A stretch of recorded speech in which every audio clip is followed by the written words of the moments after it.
ونستعينه ونستغفره ونعوذ بالله من شرور أنفسنا وسيئات أعمالنا من يهده الله فلا مضل له ومن يضلل فلا هادي له أشهد أن لا إله إلا الله وحده لا شريك له وأن محمدا عبده ورسوله لا نبي بعده Allahumma salli wa sallim wa barik ala Muhammadin wa ala alihi wa ashabi ajma'in wa man tabi'ahum bi ihsan ila yaumiddin amma ba'd. Ya ayyuhalladzina amanu taqullaha haqqa tuqatih wa la tamutunna illa wa antum muslimun. Ya ayyuhalladzina amanu taqullaha wa qulu qawlan sadida yuslih lakum a'malakum ويغفر لكم ذنوبكم ومن يطع الله ورسوله فقد فاز فوزا عظيما. Ma'asyiral muslimin wal muslimat rahimani wa rahimakumullah.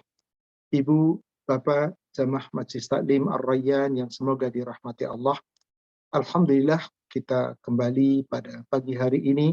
Allah memperjumpakan kita di majelis yang mulia ini. Insyaallah kita membahas kajian yang berikutnya dalam bab kitab Al-Buyu', masuk pada bab yang baru, subbab baru, yaitu babus salam wa qard wal rahn, yaitu bab tentang salam, bab qard atau bab gadai. Apa itu salam?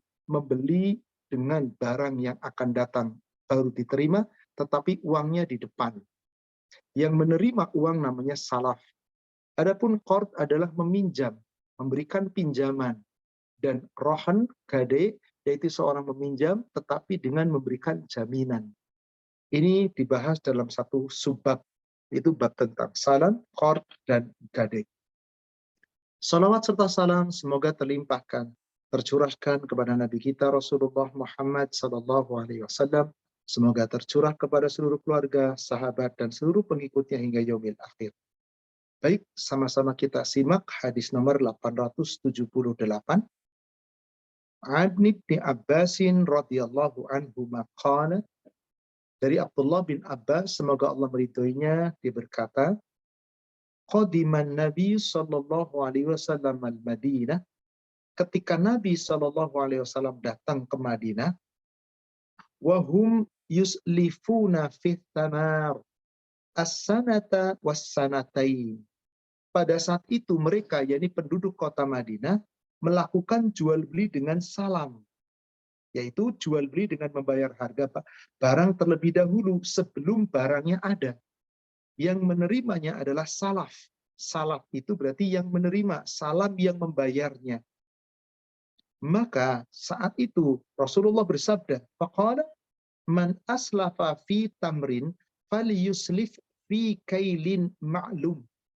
Barang siapa yang melakukan transaksi salaf pada tamrin, itu adalah kurma kering, maka hendaklah mereka melakukannya dalam keadaan fi kailin ma'dum, timbangan atau takaran yang sudah ditetapkan, wa waznin ma'dum, dan juga dengan takaran yang maklum. Bisa timbangan, kalau timbangan berarti adalah berat, kalau takaran berarti adalah takar, ila ajalim ma'lum, sampai waktu yang telah ditetapkan. Muttafaqun alaih walil Bukhari man aslafa fi syai'in. Dan dalam riwayat Imam Bukhari dengan lafaz barang siapa melakukan jual beli salam dalam suatu barang. Baik, saya jelaskan. Saudara sekalian, saya mau beli beras, tapi padinya masih jadi pohon padi, belum dipanen. Warnanya masih hijau, dan buahnya baru mulai nongol. Nggak mungkin saya panen. Panennya kapan? Mungkin 2 bulan atau 3 bulan lagi. Tetapi saya ingin membeli kepada orang yang punya pohon padi tadi. Saya beli. Ini uangnya saya bayar di depan, 10 juta. Boleh? Boleh. Tetapi syaratnya harga yang sudah ditetapkan, kemudian timbangan atau takaran yang sudah ditetapkan, kemudian waktunya sudah ditetapkan. Jadi saya membeli dengan 10 juta, katakanlah harga per kilogram 10.000. Dengan 10 juta berarti saya membeli 10.000 kilogram. 2 ton. Misalkan. Maka saya 1 ton, 100 kuintal. Dan syaratnya adalah waktunya telah ditetapkan. Sampai panen ini. Tidak boleh untuk panen berikutnya mengikat. Karena belum ada padinya. Ada orang mau beli kurma. Ke kebun kurma. Ada 10 pohon kurma. Maka si pembeli mengatakan, saya beli pohon kurma Anda. Saya beli kurma Anda. Ini kurmanya, 1 kilo kurma atau 1 liter kurma adalah harganya 50.000. Maka nanti panen kurma ditakar berapa liter. Atau di kilogram, berapa kilogram. Harganya sudah terikat, takarannya atau timbangannya sudah terikat, waktunya sudah terikat sampai panen saat ini. Nggak boleh panen berikutnya ikutan, nggak boleh. Inilah jual beli salam. Orang yang membayar di depan namanya salam, orang yang menerima bayaran di depan namanya salaf. Dan orang yang sudah salaf menerima bayaran di depan tidak boleh menjual kurma itu kepada orang lain. Dan orang yang sudah membeli wajib membatalkan, tidak boleh membatalkannya. Wajib membeli kepada orang itu. Adil. Kenapa harus takaran tertentu, timbangan tertentu? Sebab kalau dikatakan saya beli 10 juta, kita nggak tahu takarannya berapa nanti. Kita tidak tahu apakah hasilnya bagus atau tidak. Jika ternyata mahal, rugi yang jual, rugi yang beli. Jika ternyata nanti malah murah, rugi yang jual. Dan apabila ditentukan sampai musim berikutnya, boleh jadi harga musim berikutnya sudah naik atau berubah. Maka inilah bab tentang salam. Boleh seorang melakukan salam, boleh seseorang menerima salam, syaratnya adalah tadi telah ditentukan takarannya, telah ditentukan timbangannya, telah ditentukan harganya, dan telah ditentukan waktunya. Ustadz, bagaimana kalau harga belum ditentukan? Boleh jika si punya pemilik ngomong begini, maaf kalau harga saya nggak berani menentukan sekarang. Kenapa? Kita nggak tahu. Kalau semua panen hasilnya bagus, mungkin harga murah. Kalau panennya itu jelek, pasti harganya agak mahal. Maka saya tidak bisa menentukan harga, tapi silakan Anda mau membayar kepada saya berapa. Membayar 10 juta, ya sudah. Nanti dengan harga 10 juta, jika Anda mau membeli 10 juta dengan harga setelah panen, boleh. Jika Anda mau membeli semua, jika ternyata nanti harganya lebih murah, berarti ada uang yang kembali. Jika harganya lebih mahal, berarti Anda harus membayar lebih. Atau Anda mendapatkan hak sesuai dengan yang telah Anda bayar. Halal. Demikian. Inilah bab tentang salam. Inilah bab tentang salam. Saya rasa mudah dipahami. Intinya, memberi barang dalam hal belum ada barangnya, tetapi sudah ditentukan harganya, sudah ditentukan timbangannya, takarannya, dan waktunya, maka itu boleh. Wallahu a'lam. Berikutnya, wa'an Abdurrahman ibnu Abza, dari Abdurrahman bin Abza, bin Abi Abza, wa Abdillah ibnu Abi Aufa, dan juga dari Abdullah bin Abi Aufa radhiyallahu anhuma qala, semoga Allah meridhai mereka berdua, mereka berkata, kunna nusibul maghanima ma'a Rasulillah sallallahu alaihi wasallam. Kami mendapatkan ghanimah, yaitu harta rampasan perang bersama Rasulullah sallallahu alaihi wasallam. Wa kana ya'tina ambatun min ambatis Syam. Kemudian setelah kami pulang sampai ke Madinah, setelah kami mendapatkan ghanimah, para petani Syam datang kepada kami. Maka apa yang terjadi setelah itu? Fanus lifuhum fil himtoh. Maka kami melakukan jual beli dengan petani Syam dalam hal khintah, yaitu gandum, wasyair dan juga syair, wazabib dan juga zabib. Zabib itu adalah kismis. Kalau khintah, gandum yang dijadikan tepung menjadi roti. Kalau syair, gandum yang dijadikan menjadi makanan dari gandumnya. Atau seperti zaman sekarang itu lebih Quaker Oats atau Havermuts. Dan zabib adalah kismis, anggur yang dikeringkan. Wa fi riwayatin, dan dalam satu riwayat, wazabib, yaitu wazabib, wazabid, wazait. Dalam satu riwayat adalah azait, yaitu minyak zaitun. Ila ajali musamma, sampai waktu yang telah ditetapkan. Qila, maka dikatakan, akana lahum zar'un, apakah mereka orang-orang Syam punya tanam-tanaman? Apakah mereka itu petani? Qala ma kunna nas'aluhum an dzalika. Kami tidak bertanya tentang itu. Rawahul Bukhari, diriwayatkan oleh Imam Bukhari. Saudara sekalian yang semoga dirahmati Allah, saya jelaskan secara singkat. Ketika Rasul Shallallahu Alaihi Wasallam telah mengadakan peperangan dan dimenangkan oleh Rasulullah, maka Rasulullah mendapatkan ghanimah. Maka ghanimah itu dibagi-bagi.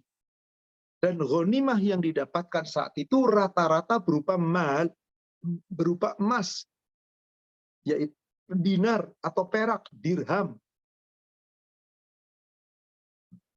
Sementara orang Madinah butuh bahan makanan. Butuh apa? Butuh gandum. Di Madinah adanya hanya kurma. Sulit menemukan gandum di Madinah. Maka orang Syam yang biasa datang ke Madinah biasa menjual gandum, juga menjual syair, juga menjual kismis, dan juga menjual minyak zaitun. Maka para sahabat ketika telah punya harta, dinar dan dirham tadi, ketika datang petani dari Syam, mereka segera supaya uang itu tidak habis, maka digunakan untuk membeli. Saya beli khintah, gandum yang dijadikan tepung. Ada yang beli syair, ada yang beli kismis, ada yang beli minyak zaitun. Maka di saat itu salah cara jual belinya.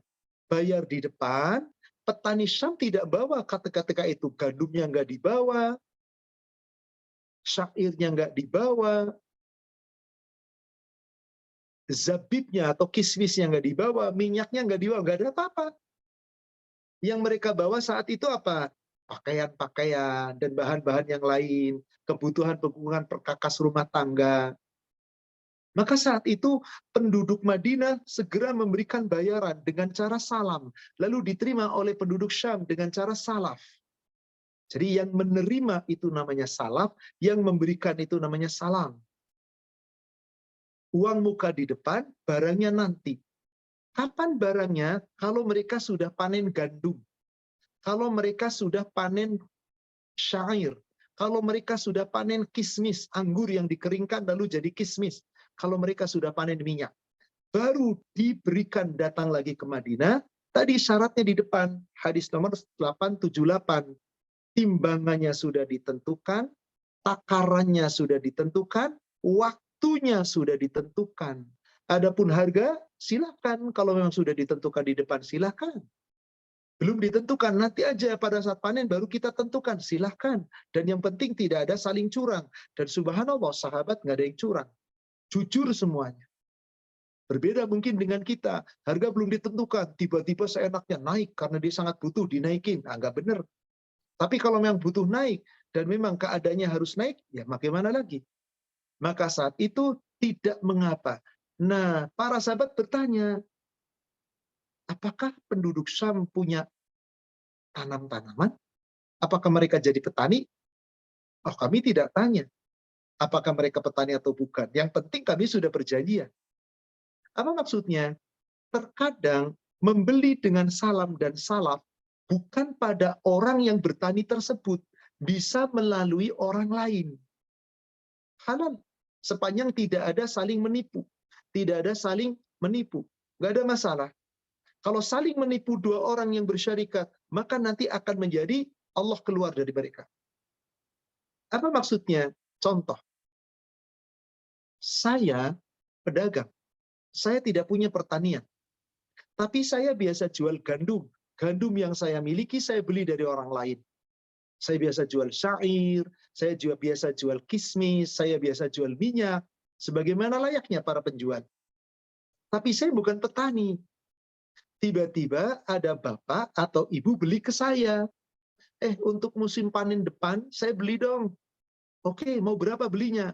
Saya beli 100 kilo gandum, saya beli 100 kilo kismis, saya beli 100 kilo syair, saya beli 100 liter minyak. Berapa harganya? Maaf, saya tidak bisa menentukan. Tapi perkiraan harganya yang gandum sekian, sekian, sekian, sekian. Silakan. Maka dengan harga yang telah ditentukan di depan atau harga yang diperkirakan, dibayar sesuai dengan pesanan, timbangan yang tepat, takaran yang tepat, liter yang tepat, dan waktu yang telah ditetapkan untuk musim panen yang akan datang. Begitu sudah panen, saya bawa. Saya tidak dari saya beli di sana di kampung. Orang kampung sudah biasa jual beli dengan saya, dan orang kampung tidak mau jual ke kota karena tidak tahu pasar di kota. Sudah nggak apa-apa, daripada sibuk-sibuk, saya sudah terbiasa dengan saya, Pak Ahmad, misalkan orang kampung nurut sama saya, dan saya tidak berusaha ngakalin. Tidak mentang-mentang orang kampung ini lalu saya tekan harganya. Nggak boleh. Adil, sesuai dengan, misalkan, khintoh harganya 50.000 sekilo, maka saya jual 70.000 sekilo. Pantas, karena apa? Saya butuh ini, saya butuh transport, saya ada resiko dalam perjalanan, nggak ada masalah. Contohnya beras. Ibu bapak bayar beli beras sekarang di Jakarta mungkin sekitar yang enak sekitar 20.000 atau lebih per liter. Silakan beli sama petani. Silakan beli di kampung. Paling 12.000. Paling banter 15.000, nggak sampai. Kenapa jadi naiknya sekian? Karena memang ada resiko. Bagi orang yang telah membeli ke sana, perjalanannya, belum lagi ada risiko dalam perjalanan, belum lagi harus membayar transport, dan seterusnya. Maka tidak ada masalah, meskipun tidak beli secara langsung kepada si petani. Inilah hadis yang kedua, yang nomor 879. Tidak mengapa menjual beli salam, dan yang menerima dengan salam, meskipun yang dibeli adalah hasil pertanian, yang mereka sesungguhnya bukan petani. Syaratnya, jangan ada yang berkhianat. Karena saya dengan bapak ibu yang beli, saya bersyarikat 2 orang. Bersyarikat dalam hal jual beli perjanjian. Saya dengan petani yang di kampung, saya juga bersyarikat. Berarti saya terikat 2 perjanjian. Perjanjian mau menjual kepada bapak dan ibu, perjanjian mau membeli kepada petani. Maka saya dengan petani nggak boleh curang, saya dengan bapak dan ibu tidak boleh curang. Jika dalam persyarikatan ada yang berlaku curang, maka Allah tidak pernah akan meridhoinya. Maka Allah Subhanahu wa Ta'ala tidak pernah akan meridhoinya. Apa artinya tidak meridhoinya? Berarti Allah Subhanahu wa Ta'ala tidak pernah akan memberikan barokah. Itulah. Jadi saudaraku seiman, dalam hal ini maka diperbolehkan seseorang memberikan salam dan salaf. Syaratnya adalah orang-orang yang bersangkutan saling jujur satu sama lain. Wallahu a'lam. Semoga cukup jelas. Kita lanjutkan berikutnya. Hadis 880. Wa'an Abi Hurairah radhiyallahu anhu anin Nabi sallallahu alaihi wasallam qala. Dari Abu Hurairah, semoga Allah meridhoinya, dari Nabi sallallahu alaihi wasallam, bahwasanya beliau bersabda, man akhadha amwalan nas yuridu adaaha addallahu anhu. Barang siapa yang mengambil, yaitu maksudnya adalah menerima titipan. Tadi ada orang salaf, menerima titipan, yang membayar adalah salam, memberikan hartanya. Ya, ini dia telah mengambil harta orang lain sebagai titipan tadi, dan ia berniat untuk mengembalikan, dalam arti kata dikembalikan betul-betul. Dan ini bisa berlaku pada orang yang jual beli, Begitu dia sudah dibayar, nanti dikembalikan. Bukan duit, tapi barang yang dibeli. Kalau dia meminjam, berarti harus dikembalikan pinjamannya. Maka jika dia berniat untuk mengembalikan, adallahu anhu, maka Allah akan memudahkan baginya untuk mengembalikannya. Allah memudahkan baginya untuk mengembalikannya. Apa artinya? Saat dia betul-betul menerima titipan seseorang atau mendapat pinjaman dari seseorang, dan saat itu dia betul-betul ingin mengembalikan, ingin betul-betul dia melaksanakan perjanjian yang telah berjanji tadi, Allah akan mudahkan baginya.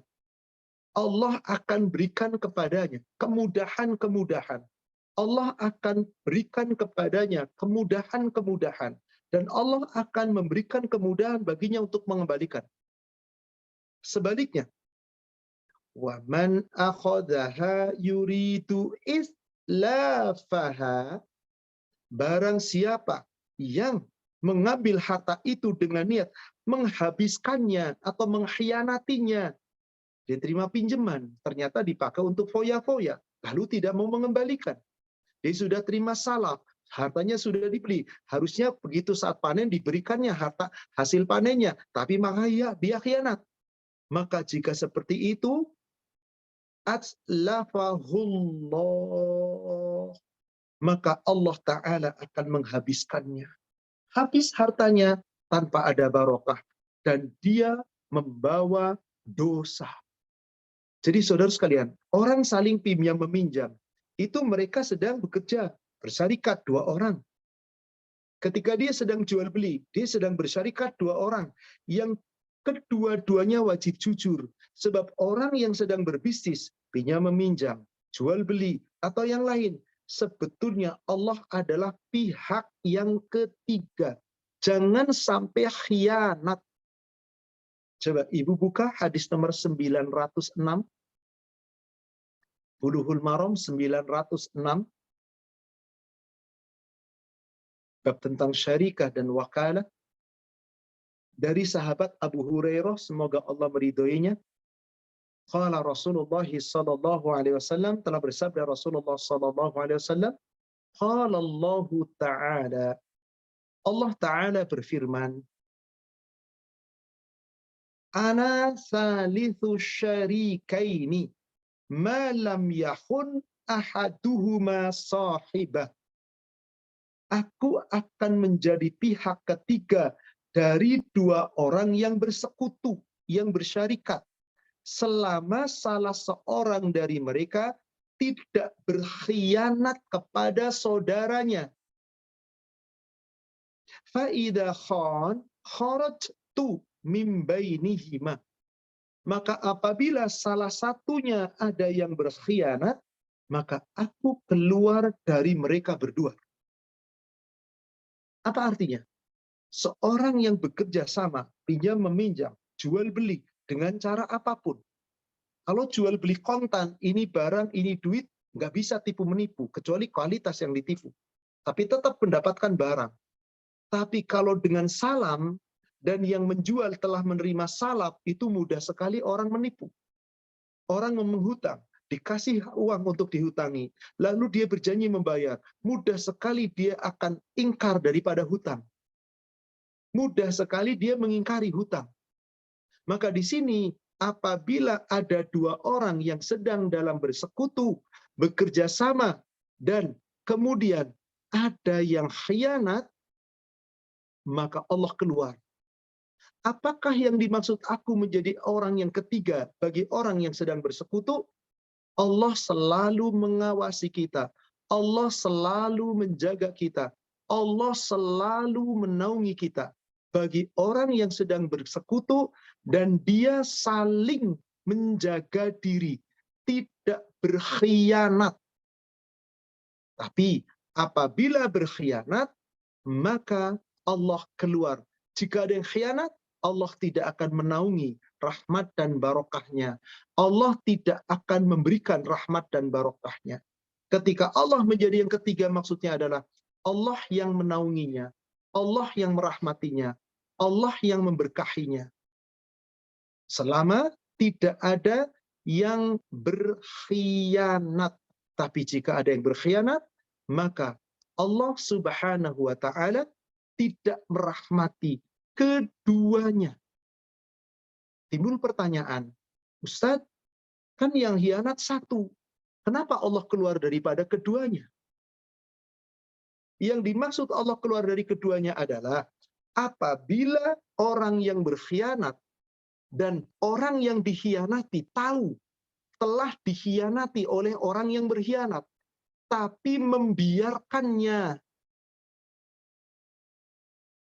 Subhanallah. Tapi membiarkannya. Berarti apa? Ada orang berlaku salah, berlaku dosa, tetapi dibiarkan. Itulah yang dikatakan Allah keluar. Berarti kedua-duanya nggak dapat barokah. Kenapa? Yang pertama karena khianatnya. Jelas nggak dapat barokah. Yang kedua, membiarkan orang berkhianat. Contoh sederhananya bagaimana? Contoh, silakan ditutup skrinnya. Si A dan si B bekerja sama. A memberikan modal, B menerima modal dan bersyarikat, kerjasama, keuntungan dibagi sama. A yang memberikan modal sebanyak 100 juta, B yang bekerja dengan modal 100 juta, dan perjanjiannya adalah 50-50 keuntungannya. Saat bulan pertama belum dapat untung, B mengatakan, ini karena baru pertama, insya Allah bulan depan semoga sudah dapat untung. Kenapa? Untung yang sekarang untuk menutupi dulu modal yang lainnya. Bulan kedua dapat untung 2 juta, sejuta. Bulan ketiga dapat untung 5 juta, 2,5. Bulan keempat booming, dapat untung 10 juta, 5 juta. Nah, si B yang dititipi modal mulai berpikir curang. Waduh, enak bener. Untung 10 juta bagi 2, yang kerja keras saya. Dia kan cuma nitipin duit doang. Setan sudah mulai masuk. Bilang saja bahwasanya keuntungannya cuma 8 juta. Toh mereka, Pak, dia pasti si A pasti senang dapat untung 4 juta kok setiap sebulannya. Maka si B mengatakan, alhamdulillah bulan ini kita punya untung 8 juta. Ini untukmu 50%, 4 juta, untukku 4 juta. Padahal ada 2 juta yang sudah dipotong. Haram. Sementara si A tahu bahwa dia curang menurut laporan orang keuangannya. Pak, alhamdulillah ya Pak ya, keuntungan kita bulan ini lebih naik. Kemarin kan cuma 5 juta Pak, sekarang 10 juta. Masa sih 10 juta? Kata 8 juta. Enggak, saya kan keuangannya Pak. 10 juta Pak. Kata dia 8 juta. 10 juta Pak, saya nyulis, saya keuangan. Udahlah, nggak apa-apa kata si A. Yang penting masih punya untung, nggak apa-apalah. Si A membiarkan orang khianat, Allah keduanya keluar dari keduanya. Tapi andai kata yang berkhianat adalah si B, A tidak diketahui kalau khianat, tidak mengetahui kalau si B khianat, A tetap mendapatkan barokah. Selama dia tidak mengetahui. Itulah. Sama ketika orang hutang piutang. Yang berhutang tidak mau membayar, khianat. Allah akan keluar daripadanya. Seperti hadis yang tadi. Siapa yang mengambil harta orang lain, tetapi dipakai untuk menghabiskan dan tidak punya niat untuk mengembalikan, maka Allah akan habiskan hartanya tanpa punya kemampuan apapun untuk mengembalikan. Dan bahkan kadang dia punya harta, tapi nggak punya niat membayar. Wallahu a'lam. Kita lanjutkan. Hadis 881. Wa an Aisyata radhiyallahu anha qalat, dan dari Aisyah semoga Allah meridhoinya, dia berkata, qultu, aku bertanya, ya Rasulullah, wahai Rasulullah, inna fulanan qadima lahu bazun minasyam. Sesungguhnya wahai Rasulullah, sesi fulan datang dari Syam dengan membawa pakaian. Falau ba'atha ilaihi, alangkah baiknya jika Anda mengirim seseorang kepadanya.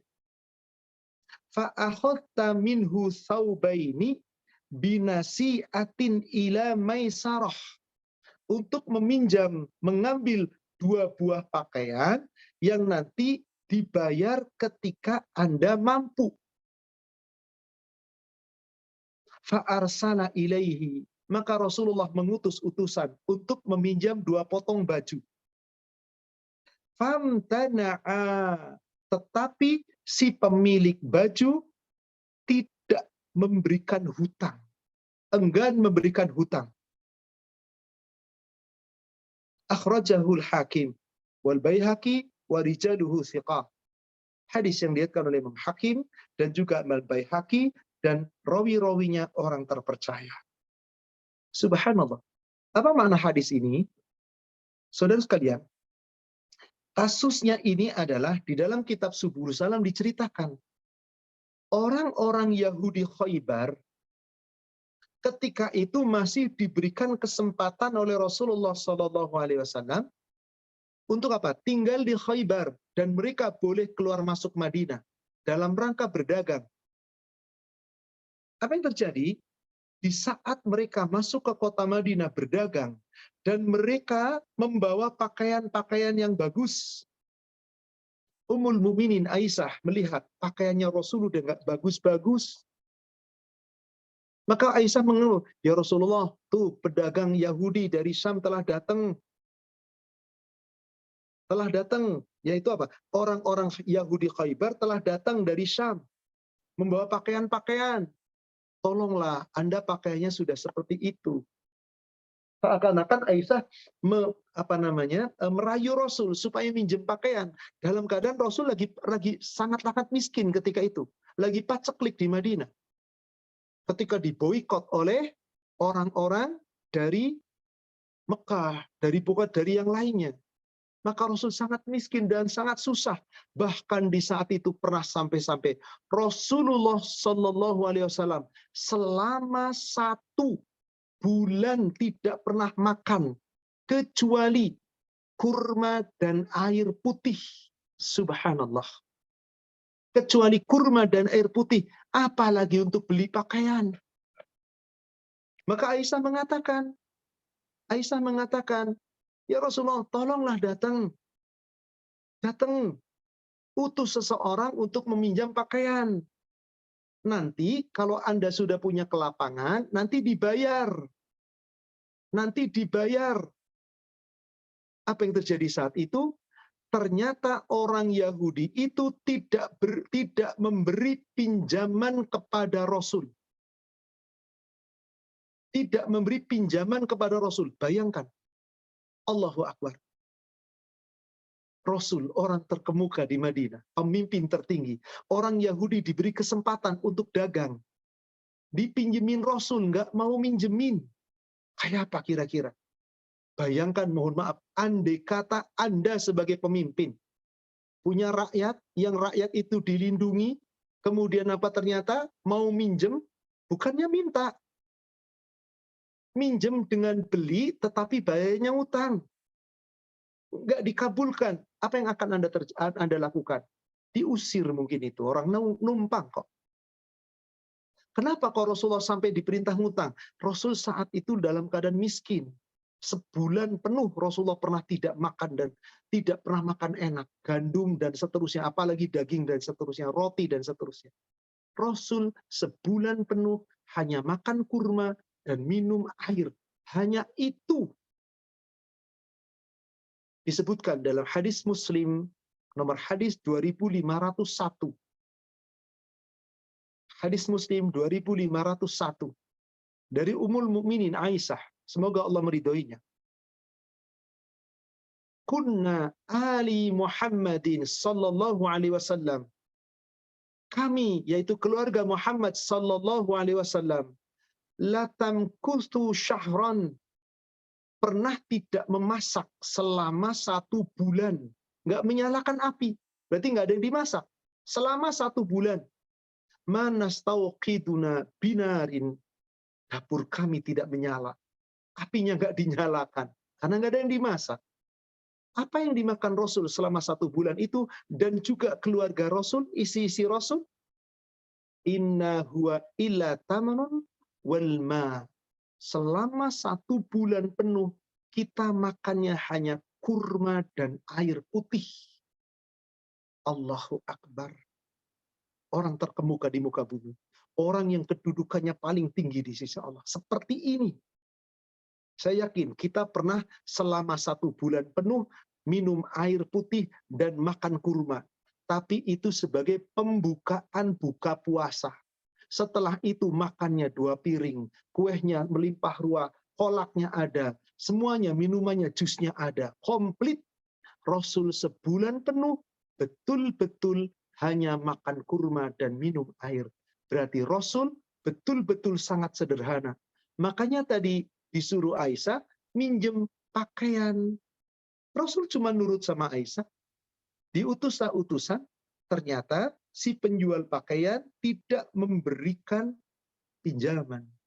Saya katakan tadi, bagaimana jika Anda pemimpinnya? Ada rakyat yang Anda lindungi, mau ngutang, tapi nggak dikasih utangan. Mungkin bagi kita sudah kita usir. Allahu Akbar. Subhanallah. Akhlak Rasulullah, betapa pemaaf beliau itu. Betapa lembut beliau itu. Dan beliau tidak pernah memaksa. Karena ketika seseorang menghutang, hutang keputusan ada yang punya barang.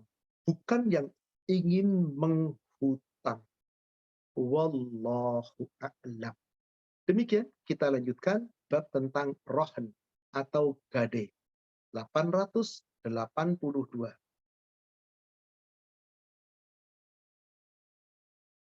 Wa'an Abi Hurairah radhiyallahu anhu qala, dari Abu Hurairah semoga Allah meridhoinya, dia berkata, qala Rasulullah sallallahu alaihi wasallam, telah bersabda Rasulullah sallallahu alaihi wasallam,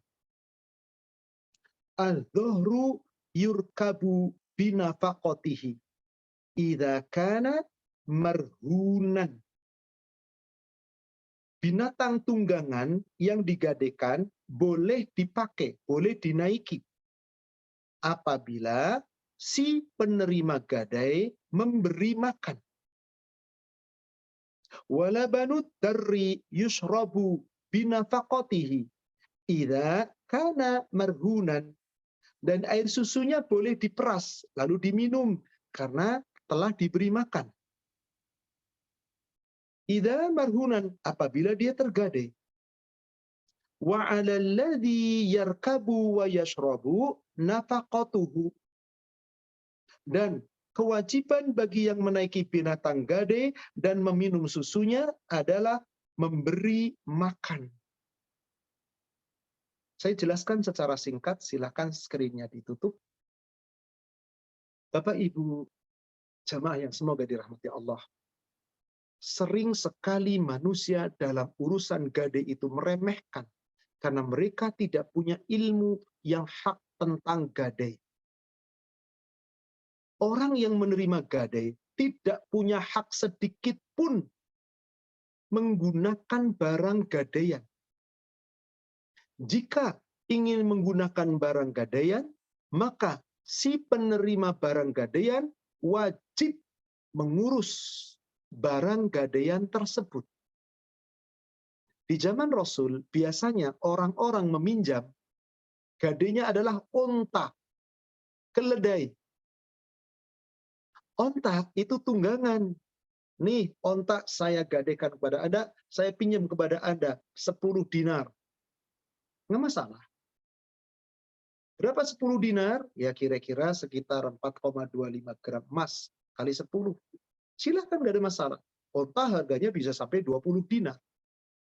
Maka orang yang menerima gadaian tidak boleh memanfaatkan unta gadaian tadi, baik dikendarai maupun diperah susunya, jika dia adalah unta betina. Kecuali si penerima gadai mengurus onta itu. Diberi makan ontanya, dirawat ontanya, maka sepanjang dia diberi makan, dia dirawat, dia boleh menunggangi onta itu, dia boleh memerah susunya dan meminum susunya, selama si pemilik masih menggadaikan kepadanya, dan belum mengembalikan hutangnya. Apa yang terjadi? Zaman sekarang nggak mungkin ada orang gadein onta. Tapi kalau di Arab Saudi masih, karena di sana masih ada orang yang memiliki onta tunggangan. Atau di daerah-daerah padang pasir, padang gurun, Afrika dan beberapa wilayah Asia masih onta itu sebagai tunggangan, bagi gade. Karena tidak ada kendaraan-kendaraan yang lebih baik. Masih di padang pasir itu tetap aja onta. Andaikan saya terjemahkan dalam bahasa sederhana di saat sekarang. Saya meminjam kepada Anda, Bapak atau Ibu, saya pinjam kepada Bapak dan Ibu. Berapa Bapak meminjam? 10 juta. Apa gadenya? Nih, gadenya motor. Jadi motor harganya 15 juta. Saya gadekan dan sini saya pinjam 10 juta. Insya Allah dalam waktu 2 bulan atau 3 bulan saya kembalikan. Maka gade ini saya serahkan kepada Anda. Motor diserahkan saya kepada Anda. Maka sepanjang 3 bulan sebelum saya memberikan kembalian hutang saya kepada Anda tidak boleh memakai motor sedikit pun. Hatta hanya untuk nganterin istri ke pasar. Jalan-jalan dengan anak keliling komplek. Nggak boleh. Haram. Riba. Karena prinsip daripada pinjam-meminjam adalah meminjam senilai A, balikin senilai A. Tidak boleh lebih. Tidak boleh kurang. Kalau Anda saya pinjam 10 juta, tiba-tiba motor gade Anda saya dipakai oleh Anda. Dipakai kerja, dipakai ini. Tetapi Anda tidak merawat, saya rugi. Berarti Anda mengambil keuntungan, haram. Dan ini sering sekali tidak diperhatikan oleh orang yang menerima gade. Bagaimana jika orang yang menerima gade ingin memanfaatkan? Boleh. Minta persetujuan dengan saya. Dan wajib Bapak Ibu yang menerima gade motor, di saat memakai motor saya dirawat. Kebersihannya dirawat. Bensinnya, olinya dirawat. Sehingga apa? Anda memakai, tetapi Anda merawatnya halal. Syarat Anda telah dapat izin dari saya. Ustadz, bagaimana kalau saya mengatakan, nggak apa-apa, pakai aja ikhlas kok, nggak apa-apa, nggak usah dirawat. Saya dusta. Demi Allah. Kenapa saya ngomong begitu? Karena saya butuh pinjaman dari Anda. Apa bedanya dengan saya ngomong begini, Bapak, Ibu, saya pinjemin dong 10 juta, nanti balikinya 10 juta 100, nanti balikinya 11 juta, saya ikhlas kok. Anda nerima? Riba. Karena dalam hal ini bukan ikhlas gak ikhlas, tapi syarat terpenuhi. Syarat tidak terpenuhi, meskipun Anda katakan ikhlas, itu masuk dari kategori riba, maka tetap riba. Intinya si penggade menitipkan gadean kepada orang yang menerima gade.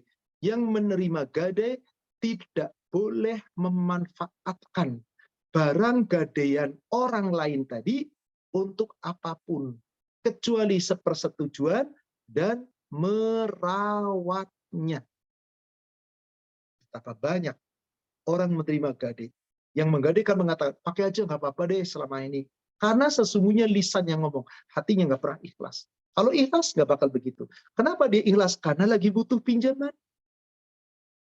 Karena lagi butuh pinjaman. Apalagi pas nggak bisa bayar utang. Pasti nggak apa-apa deh, pakai terus. Pasti. Kenapa? Supaya yang terima gadean senang. Berarti tidak ada ikhlas. Itu terpaksa. Kalau ikhlas, tidak ada keterpaksaan seperti itu. Dalam keadaan Anda nggak pinjam, nih saya punya motor, silahkan pakai kalau Bapak butuh. Mau ngantar anak sekolah, tinggal diambil di garasi saya pakai aja. Tuh ikhlas namanya. Tanpa pamrih apapun. Mungkinkah seseorang akan begitu? Mungkin, tapi sangat sedikit. Tapi kalau memberikan gadean, bisa jadi orang itu akan berkata demikian. Itulah yang dimaksud rahan gade. Jadi artinya orang yang menggadekan itu tetap barang gade miliknya. Dan yang menerima gade punya hak untuk menguasai dan memakai selama syaratnya terpenuhi. Coba kita lihat hadis berikutnya. Menguasai barang gadean 883. Wa anhu qala, dan daripadanya dia berkata, qala Rasulullah sallallahu alaihi wasallam, telah bersabda Rasulullah sallallahu alaihi wasallam, la yaghlaqur rahnu min sahibihi alladhi rohana. Barang gadaian tidak menutup pemilik yang menggadaikannya. Dan lahu ghunmuh wa alaihi ghurmuh. Keuntungannya untuk yang memilikinya dan kerugiannya menjadi tanggungannya. Rawahu Daruqutni wal Hakim wa rijaluhu thiqat. Diriwayatkan oleh Imam Daruqutni dan Imam Hakim dan rawinya terpercaya. Illa annal mahfud, kecuali yang terpandang adalah inda Abi Dawud wa ghairihi irsaluh. Dalam riwayat Imam Abu Daud yang lainnya, hadis ini mursal. Mursal yang disebutkan oleh Imam Syafi'i mengatakan ini pun mursal. Tapi secara makna tepat. Yaitu, apabila barang gade itu ada pada si pemilik gade, jadi saya minjem kepada Bapak tadi, lalu barang gadean ada pada Bapak. Ternyata barang gadean itu dipakai oleh Bapak, misalkan oleh Ibu, maaf ini ngojek, maka dapat keuntungan ojek, balikin buat saya. Nggak boleh mengatakan, pokoknya selama kamu ngutang belum bayar, motor saya pakai ngojek, duit ngojeknya untuk saya. Nggak boleh. Keuntungannya untuknya, untuk yang memiliki gade. Dan jika barang gadean itu tidak diterima oleh orang yang meminjam, hanya digadekan, tapi tetap dijaga oleh pemiliknya, oleh saya yang meminjam, maka apabila ada kerugian, yang menjadi tanggung adalah saya. Tapi kalau barang gade ada pada diri Bapak, Bapak harus menjaga gadean, ternyata ada kerugian, ada hilang, cacat, dan seterusnya, dicuri orang, Anda yang wajib menanggung. Ustadz, enak bener dong kalau begitu orang yang ngutang. Siapa bilang? Contohnya begini, silakan ditutup screen-nya, saya buatkan ilustrasi. Bapak, Ibu, meminjamkan duit kepada saya tadi, 10 juta. Ini motor saya berikan, ini gadean. Zaman sekarang, menggadekan bisa nggak harus terima motor. Kalau zaman dulu onta, ya ontanya digadekan. Kalau sekarang bisa nggak? Apanya? BPKB-nya aja ditahan. BPKB-nya ditahan. Maka saya tetap menggunakan motor. Dan semua keuntungan milik saya. Kerugiannya tanggung jawab saya. Kalau hilang, rusak, dan seterusnya, saya bertanggung jawab. Saya tetap wajib mengembalikan uang 10 juta kepada Anda. Tapi apabila motor disimpan di tempat Bapak, di tempat Ibu, di garasinya, berarti menjadi tanggung jawab Ibu dan Bapak pengendaliannya. Saat itu ada di kekuasaan Bapak. Bapak tidak boleh mengambil keuntungan apapun. Jika keuntungannya ada, berikan kepada saya. Misalnya, Pak, motornya nganggur ya. Oh, nganggur tuh. Sewa dong, saya 2 hari, saya bayar deh 200.000. Oh, ini di sini sana pakai. Disewakan 2 hari, sehari 100.000. 2 hari 200.000, wajib Bapak Ibu balikin ke saya. Kembalikan uang itu ke saya. Anda nggak boleh ngambil keuntungan. Ternyata terjadi kecurian, garasi Anda dibobol, motornya dibawa kabur, Anda wajib mengembalikan motor itu kepada saya. Atau diperhitungkan, motor harganya 15 juta, second ya kira-kira tinggal 13 juta, saya hutang 10 juta, wajib Anda balikin ke saya 3 juta. Untung saya? Tidak, karena kecelakaan seperti ini adalah takdir Allah. Inilah aturan dalam Islam, adil. Semua sudah ditentukan. Maka tidak boleh sembarangan dalam urusan gadai. Dan zaman sekarang, gadai bukan hanya dengan benda. Yang dimaksud benda bergerak. Mobil, motor, bisa jadi gadai dengan benda mati, rumah. Kalau itu jelas, nggak mungkin rumahnya ditahan. Gadai bisa dengan benda mati, perhiasan, emas, bisa ditahan. Tapi bukan miliknya si penggadai, hanya titipan dari orang yang meminjam. Atau terkadang benda mati berupa tanah. Saya punya tanah 1000 meter. Saya pinjam kepada Bapak 100 juta. Tanah itu harganya dari 1000 meter bisa sampai dengan 1 miliar. Karena cukup tinggi, itu mahal. Lalu tanah itu saya gadekan. Saya dapat 100 juta. Tiba-tiba tanah itu dipakai oleh Bapak menjadi bengkel yang menghasilkan. Haram, tidak boleh. Buat perjanjian baru. Gade tanah ini saya terima. Sekarang mari kita buat perjanjian sewa menyewa tanah. Tanah ini saya sewa selama 100 sama 1 tahun. Saya bayar selama 1 tahun 20 juta. Halal. Balikin kepada saya 20 juta dan saya tetap punya utang 100 juta. Tanah saya nggak boleh diambil manfaatnya oleh Anda sedikit pun, hatta termasuk ditanami panennya untuk Anda. Inilah yang disebut rohn, gade dalam Islam. Betapa banyak umat Islam mengadakan gade, tetapi aturan gadenya tidak ditepati. Wallahu a'lam. Berikutnya, hadis nomor 884.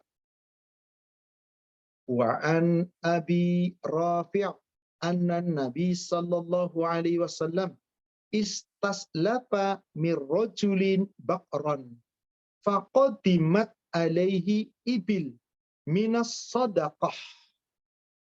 Rasulullah sallallahu alaihi wasallam mengutus, yaitu mengutus kepada seseorang untuk apa? Meminjam unta muda kepada seseorang.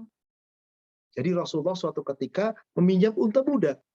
Dipakai untuk apa? Dipakai untuk makan bersama-sama dengan sahabat. Sebagai makanan yang dipakai untuk biaya, untuk bekal, dan seterusnya. Maka setelah unta muda itu diberikan, saat Rasulullah mau membayar, datanglah onta-onta zakat. Datanglah onta-onta ibilul minas sadaqah, yaitu onta dari zakat. Apa yang terjadi kemudian? Maka beliau sallallahu alaihi wasallam fa'amara Aba Rafi' an yaqbiyar rajul baqarah. Maka Rasulullah perintahkan kepada Abi Rafi supaya apa? Membayar unta mudanya. Abu Rafi berkata, "Ya Rasulullah, wahai Rasulullah,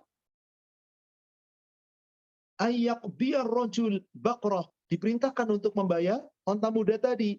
Maka faqala Abu Rafi berkata, "La ajidu illa khayaran raba'iyan." Ya Rasulullah, aku tidak mendapatkan unta muda. Saya mendapatkan unta yang berumur 4 tahun. Dikatakan unta muda, paling muda umurnya sampai 3 tahun. Kalau 4 tahun sudah unta dewasa, karena sudah siap dibuahi oleh anak jantan, oleh indukan jantan. Jadi kalau masih muda itu batas maksimalnya di 3 tahun. Ternyata mendapati unta yang usianya sudah sampai 4 tahun. Apa yang terjadi kemudian Rasulullah SAW?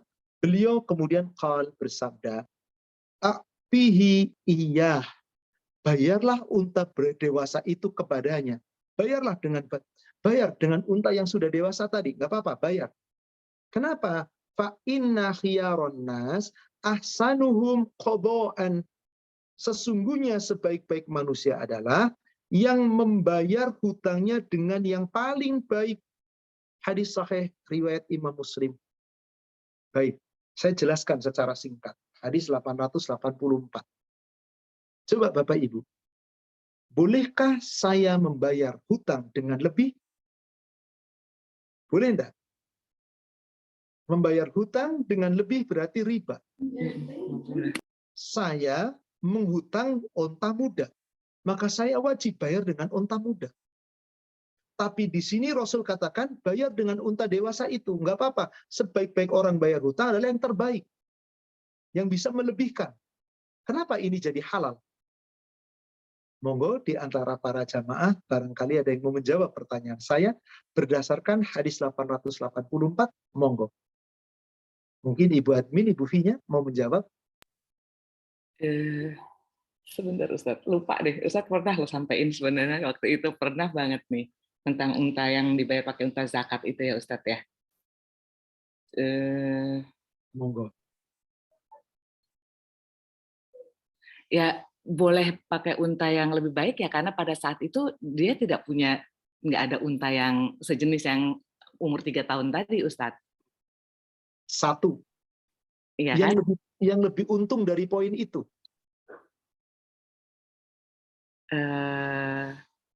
Kalau saya juga tadi ngeliatnya jadi kayak seperti riba ya, kenapa jadi lebih baik dikasih unta yang lebih baik gitu kan, berarti kan ada tambahan, ada nilai tambah ya Ustadz di situ ya. Kapan dikatakan riba? Kalau sesuatu itu dibayar ada nilai tambahnya Ustadz. Kapan nilai tambah itu ditetapkan? Nilai tambahnya ditetapkan kapan? Di Di saat awal harusnya. terjadi transaksi. Iya, di awal transaksi. Coba perhatikan hadis ini. Rasul butuh unta muda untuk disembelih. Makan untuk para sahabat. Kan boleh diambil unta itu. Dan sahabat banyak yang miskin. Maka saat itu dimakanlah bersama-sama. Lalu kemudian pada saat ada unta sodakoh datang, Rasul perintahkan, bayar unta mudanya tuh sama si fulan. Dicari unta muda, gede-gede semua. Ya Rasul nggak ada unta muda. Adanya gede-gede, udah bayar pakai unta gede. Sebaik-baik kamu membayar adalah yang paling baik.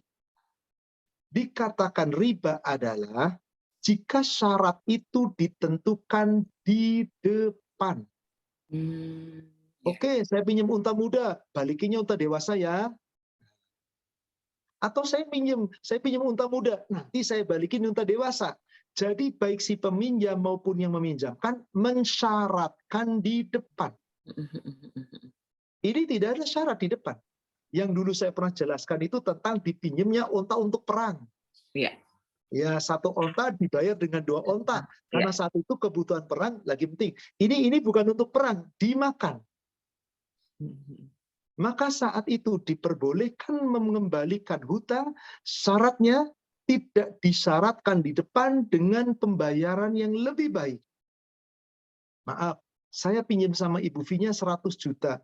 Qadarullah Bu Vinya lagi ke lapangan, masih pinjam sama saya. Bu Vinya, 1 tahun saya balikin ya Bu, saya kebetulan lagi ada bisnis Ibu, kekurangan modal, insya Allah nanti saya balikin 1 tahun. Saya pinjam 100 juta. 1 tahun kemudian, saya balikin kepada Ibu 100 juta.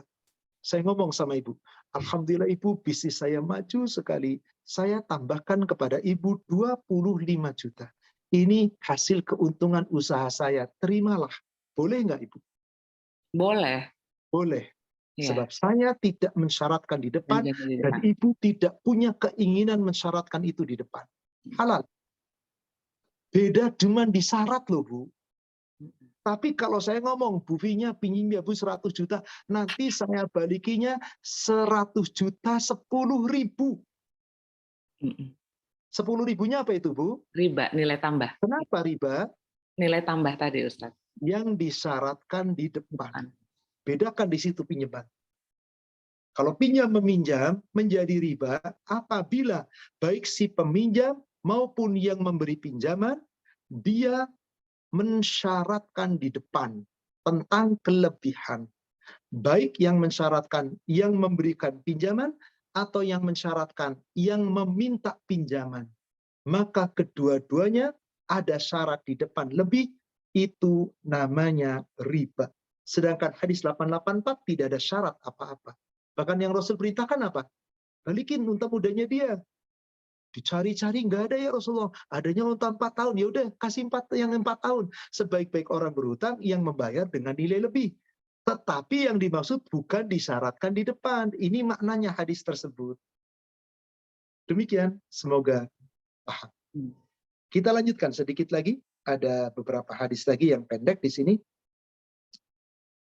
Hadis 885. Wa an Ali bin Abi Thalib radhiyallahu anhu qala, dari Ali bin Abi Thalib semoga Allah meridhoinya, dia berkata, qala Rasulullah sallallahu alaihi wasallam, kullu qardin jarra manfa'atan fahuwa riba. Setiap hutang piutang yang mengambil manfaat, tapi maksudnya di depan tadi, tidak disyaratkan di depan, maka itu masuk kategori riba. Secara sanad hadis ini wa isnaduhu siqah. isnadnya adalah isnad yang saqit, yaitu saqit itu gugur. Secara sanad tidak benar, tetapi secara makna seperti itulah Rasulullah melarang melebihkan hutang dari pokoknya. Maka setiap yang membawa manfaat, dia riba. Dan juga dalam riwayat 86-nya, walahu syahidun dha'ifun an Faddalah bin Ubaidin indal Baihaqi. Ada memiliki syahid yang lemah juga dari Faddalah bin Usaid bin Ubaid, semoga Allah meridhoinya, di dalam riwayat Al-Baihaqi. Dan hadis ini sesungguhnya mauquf. Wa akhru, yaitu wa akharu mauqufun an Abdullah ibnu Salam indal Bukhari. Dan hadis ini adalah hadis yang mauquf, hadis yang sampai kepada sahabat dari Abdullah bin Salam dalam riwayat Imam Bukhari. Dari keterangan-keterangan ini, saudara sekalian, kadang-kadang ada hadis yang sanadnya mauquf, tetapi secara makna tepat.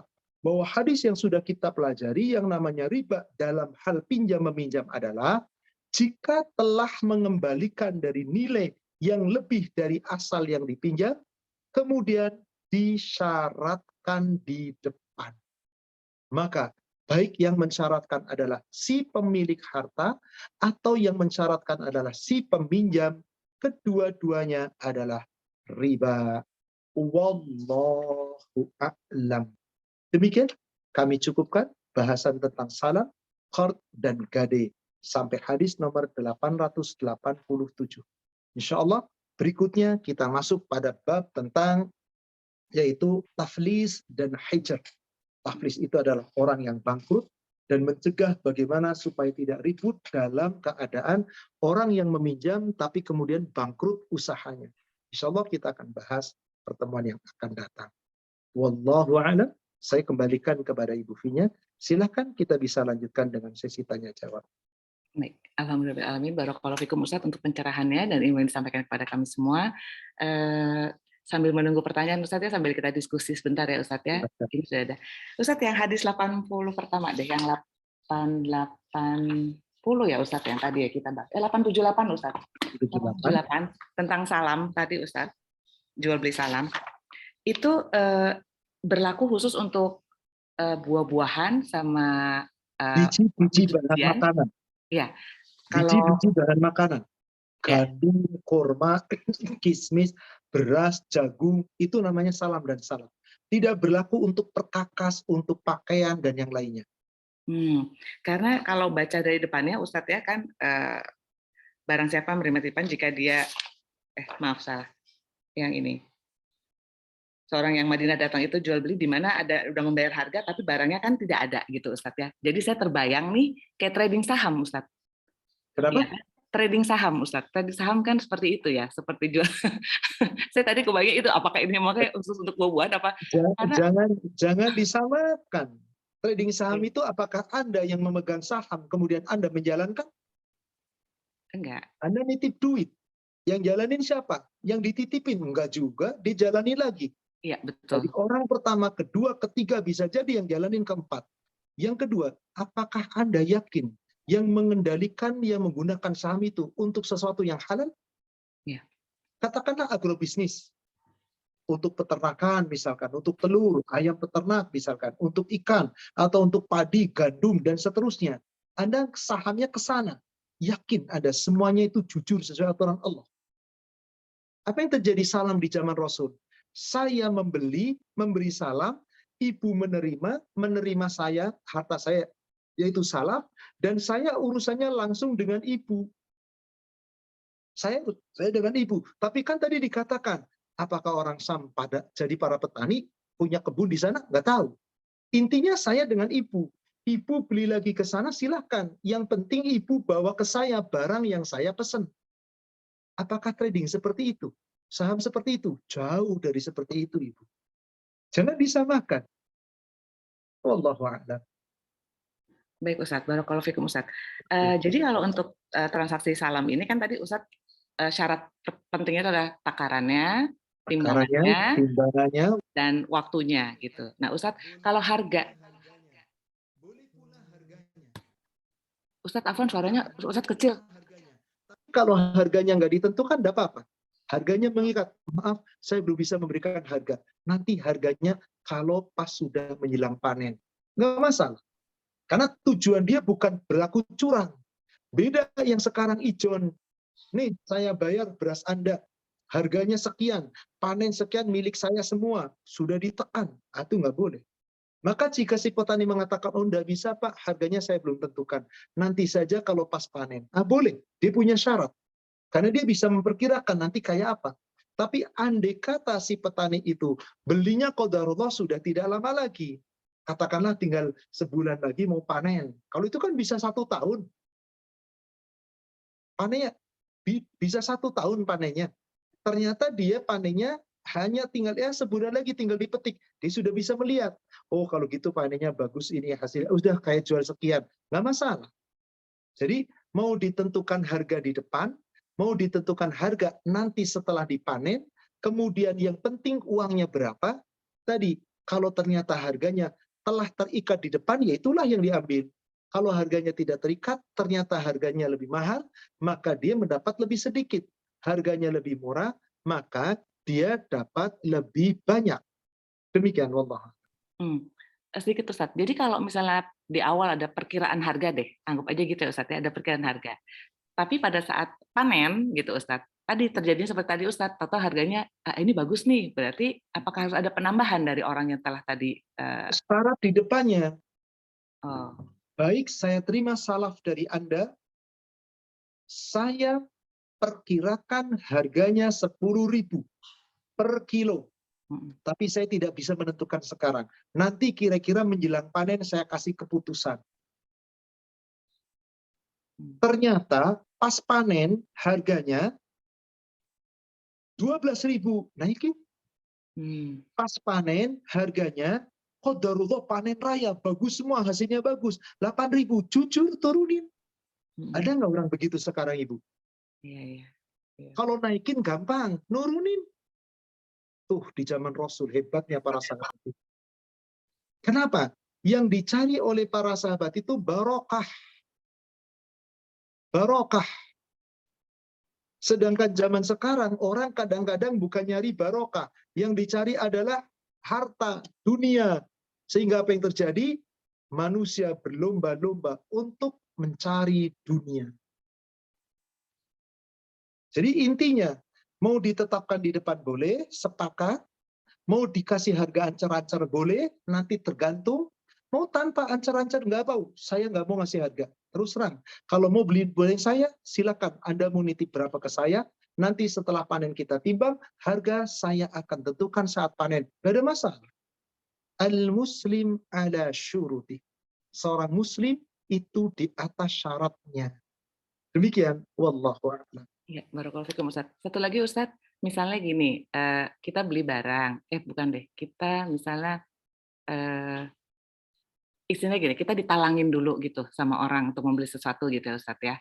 Misalnya angkanya nih misalnya 254.000 lah gitu. Udah deh round up aja ya biar gampang gitu. Nah, jadi di round up tuh dinaikin aja ke atas gitu Ustaz. Jadi misalnya jadi 260 aja ya biar gampang. Nah, itu gimana Ustaz? Itu Oh, jatuhnya nggak apa-apa. nggak apa-apa kan? Pembulatan ke atas Iya. dengan disetujui nggak apa-apa. Iya, Berapa baiklah. ini barangnya? 254. Ada buletin aja lah 260. Nggak masalah. Oh iya.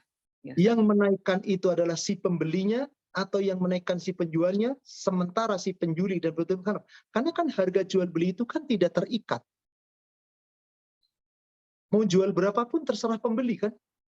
Nggak ada masalah. Masih ingat dahulu ketika ada seorang sahabat disuruh beli kambing oleh Rasul dengan harga 1 dinar, Iya, dia dapat menguntungkan 2. Rasul. Iya.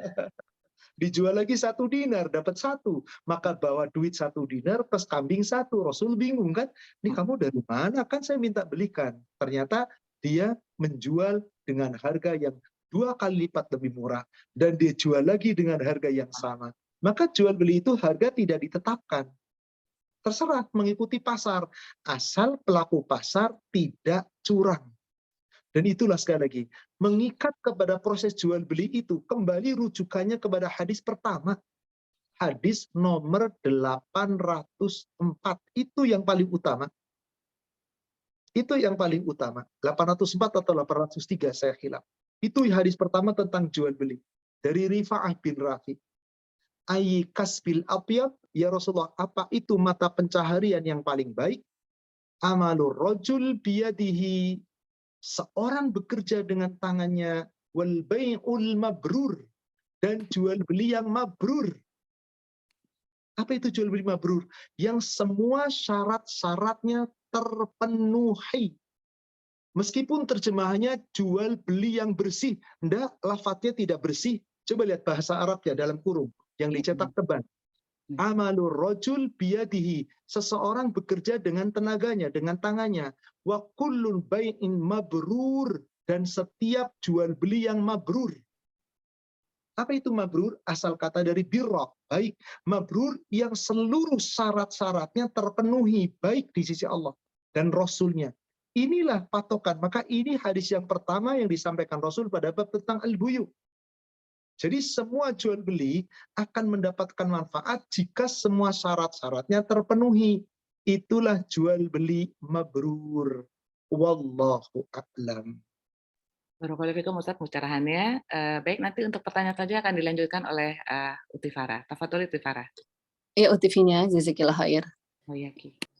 Ya, Assalamualaikum warahmatullahi wabarakatuh, Ustadz.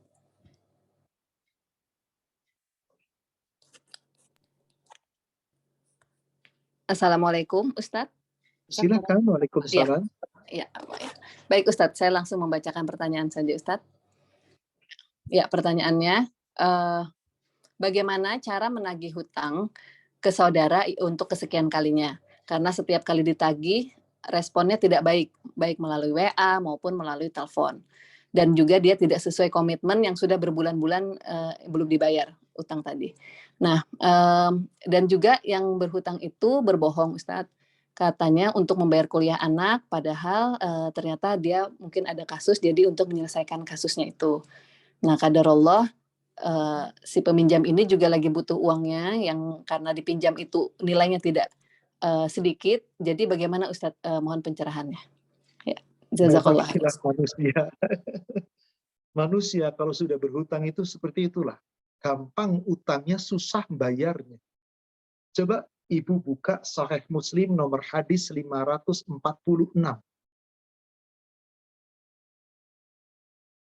Hadis Muslim nomor 546. An Aisyah, dari Ummul Mukminin Aisyah, zaujin Nabi sallallahu alaihi wasallam. Istri Nabi sallallahu alaihi wasallam. Akhbarathu anna Nabi sallallahu alaihi wasallam kana yad'u fi shalah. Memberi kabar kepada kami bahwa Nabi sallallahu alaihi wasallam di dalam salatnya berdoa, Allahumma inni a'udzubika min adzabil qabr. Ya Allah, aku berlindung kepadamu dari azab kubur. Wa a'udzubika min fitnatil masihid dajjal. Ya Allah, aku berlindung kepadamu dari fitnah dajjal. Wa a'udzubika, dan aku berlindung kepadamu ya Allah min fitnatil mahya wal mamat, dari fitnah kehidupan dan kematian. Allahumma inni a'udzubika minal ma'sam wal maghram. Ya Allah, sesungguhnya aku berlindung kepadamu dari bahaya terlilit hutang. Bahaya terlilit hutang. Apa yang terjadi? Qalat, maka ditanya. Faqala lahu qailun ma akthara ma tasta'idu minal maghram. Ya Rasulullah, wahai Rasulullah, hutang Anda berapa? Berapa sih banyaknya hutang Anda? Sampai-sampai Anda tiap sholat berlindung dari bahaya hutang. Berlindung kepada Allah. Sampai berlindung dari bahaya hutang. Perhatikan jawaban Rasul. Inna rajul idha gharima haddatha fakadzaba wa wa'ada fa'akhlafa. Orang itu biasanya kalau sudah utang, itu kalau janji suka ingkar. Kalau ngomong suka dusta. Coba perhatikan, tepat sekali yang disampaikan Rasul. Ngeles terus, minta terus. Seperti itulah manusia. Allahu Akbar. Seperti inilah orang yang betul-betul yang mampu bayar hutang tapi tidak mau bayar hutang. Berarti orang ini dosa besar. Bagaimana jika ada orang mampu bayar hutang tapi nggak mau bayar hutang? Dalam hukum Islam berlaku hadis Bulughul Maram nomor 891. Bulughul Maram nomor hadis 891 dari Amir bin Syarid an abihi an jaddihi. Dari Amir bin Syarid dari bapaknya, dari datuknya. Bahwasanya qala Rasulullah sallallahu alaihi wasallam, telah bersabda Rasulullah sallallahu alaihi wasallam, layyul wajidi yuhillu irdahu wa 'uqubatahu. Orang yang mampu bayar utang tapi nahan-nahan bayar utang, menghalalkan kehormatannya, menghalalkan harga dirinya, dan boleh disiksa. Disiksa yang dimaksud boleh dirampas hartanya. Sampai demikian. Jadi bagaimana caranya? Lihat, kalau orang itu memang mampu bayar hutang, boleh dilaporkan, boleh dirampas harta sebanyak yang dihutang. Hutang nggak mau bayar, mobilnya baru bisa, motor ganti lagi bisa, rumah direnovasi, anaknya sekolah ratusan juta, padahal utang cuma 100 juta, nggak dibayar juga. Boleh dirampas hartanya senilai dengan itu. Dalam aturan Islam seperti ini. Jadi Anda punya hak. Apalagi tadi dikatakan, yang lagi berhutang itu, yang menghutangkan itu sangat butuh untuk apa? Yaitu sangat butuh untuk hutangnya segera dilunasi. Nah, kalau ada orang yang sudah mau dirampas dan sudah tetap mempertahankan diri, kemudian orang yang berhutang itu tetap nggak mau bayar hutang, padahal dia kaya, maka perbuatan orang itu zalim. 902 Bulughul Maram an Abi Hurairah radhiyallahu anhu qala. Dari Abu Hurairah, semoga Allah meridhoinya, dia berkata, qala Rasulullah sallallahu alaihi wasallam, matlul ghaniyun zulmun. Orang yang mampu bayar hutang padahal dia kaya, tapi ditahan-tahan, ditangguhkan, nggak segera dilunasi. Orang itu zalim. Zalim. Maka wahai orang yang berhutang, ketika Anda mampu bayar hutang, tapi Anda tidak segera bayar hutang, zalim. Bagaimana kezaliman itu? Bukankah kezaliman menjadi kegelapan-kegelapan? Bukankah akan binasa orang zalim? Karena orang yang nggak mau bayar hutang padahal kaya, sesungguhnya dia bakhil. Maka apa yang terjadi? Lihat Bulughul Maram nomor hadis 1529.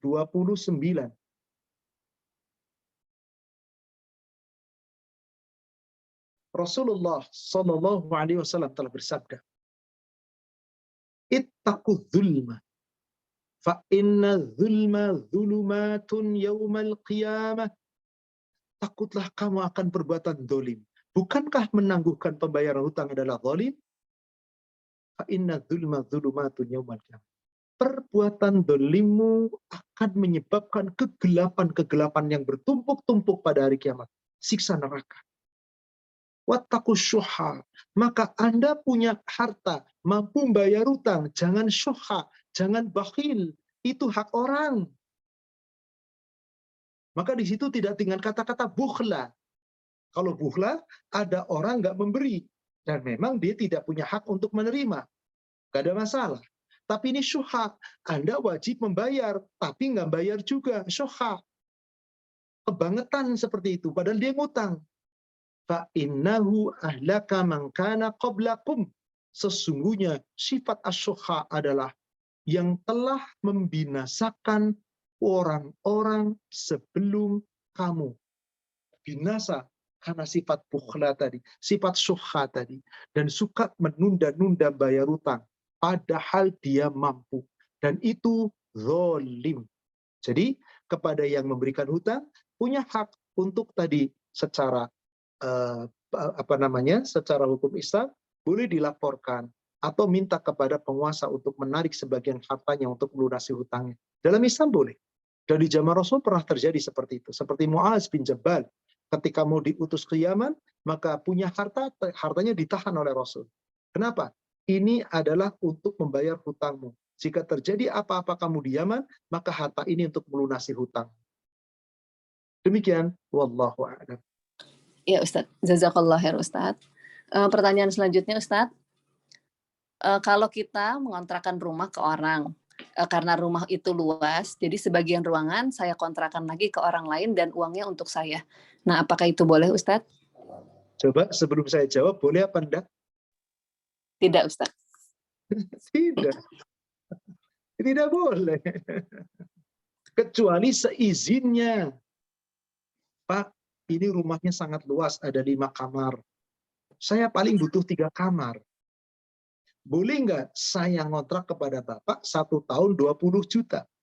Tapi 2 kamar yang nggak kepake, saya kontrakkan ke orang lain. Daripada kosong. Uish, nggak boleh.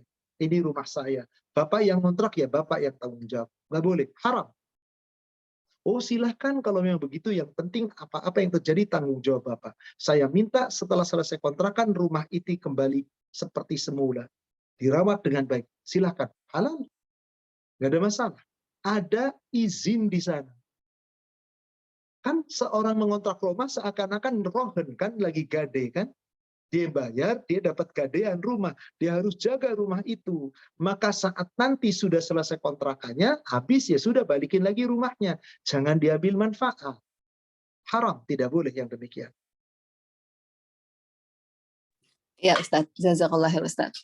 Pertanyaan selanjutnya, Ustadz, apakah kita menggadaikan perhiasan emas untuk modal usaha dan biaya penitipan disepakati di awal misalnya selama 24 bulan? Bolehkah cicilan seperti ini Ustadz dengan perjanjian nilai titipan di awal kan? Ya. Boleh. Artinya apa? Yang ditarik itu titipan. Kenapa? Si pegadaian akan nyimpen emas, kan ada risiko di sana. Kecurian dan seterusnya. Dan betapa banyak kasus pegadaian dicuri emas oleh orang. Maka misal, saya menggadaikan emas saya 100 gram. Lalu saya dapat pinjaman uang dari pegadaian 50 juta. Lalu si pegadaian mengatakan, ini sewa per pekannya untuk emas, katakanlah 10.000. Kalau mau dibayar sebulan, maka 30.000. Maka sewa per bulan untuk keamanan emas ini 30.000. Mau dicicil tiap bulan boleh, mau dibayar lunas sekaligus selama 1 tahun boleh, selama 24 bulan boleh. Kapan kurun waktunya habis? Maka sepanjang itu masih digadaikan, saya memberikan harga untuk titipan halal. Kalau maaf, kayak di bank itu safe deposit box. Anda kan bayar. Ada safe deposit box di sana. Ada box yang ada aman hartanya. Tiap tahun Anda harus bayar. Itu bayar apa? Sebagai titipan. Maka seperti itu tidak ada masalah. Emasnya tetap 100 gram milik saya. Pada saat saya balikin tetap 50 juta. Tapi tiap pekan atau tiap bulan saya membayar uang titipan. Halal. Insya Allah seperti itu halal. Ya Ustadz. Nah, gimana dengan ini Ustadz? Misalnya kalau kita membeli motor via koperasi harga 10 juta, disepakati di awal bila dicicil 12 bulan maka harga jadi 11 juta. Nah, apakah via transaksi via koperasi ini riba Ustadz? Misal, saya beli motor. Kalau saya ke dealer, maka harus ada cicilan sekian sesuai dengan aturan dealer. Maka saya sesungguhnya tidak beli motor sama dealer. Saya sesungguhnya beli motor sama finance. Kenapa? Saya nyicilnya sama finance. Finance membayarin motor saya sama dealer, dealer dibayar lunas, saya nyicil sama finance. Berarti sesungguhnya saya minjem duit sama finance. Lalu setelah itu saya nyicil sama finance. Batil. Itu bukan akad jual beli, tapi itu akad pinjam meminjam. Dan dilebihkan, haram. Sekarang koperasi. Saya beli sama koperasi. Koperasi beli motor sama dealer. Cash katakanlah 10 juta. Lalu si koperasi mengatakan, dan kita tahu persis koperasi sudah beli motornya.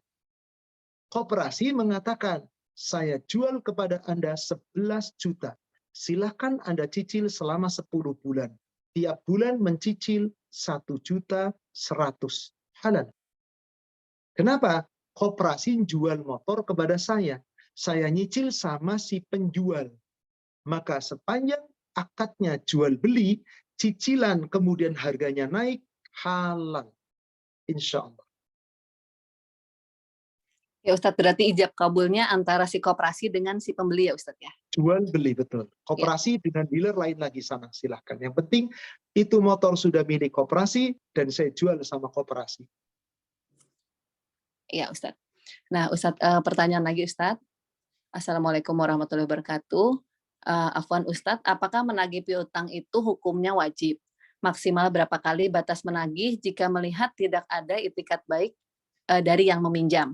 Nah, karena rasa capek dan malas nagih, sementara yang ditagih lebih galak biasanya, Ustaz. Nah, apakah dosa kalau saya lebih memilih nagih di akhirat? Syukran, Ustaz. Baik. Apakah menagih hutang itu wajib? Wajib. Wajib bagi orang yang menghutangkan. Kenapa? Kasihan yang berhutang kalau tidak ditagih. Kasihan yang berhutang kalau tidak ditagih. Kenapa? Coba lihat Bulughul Maram nomor hadis 565.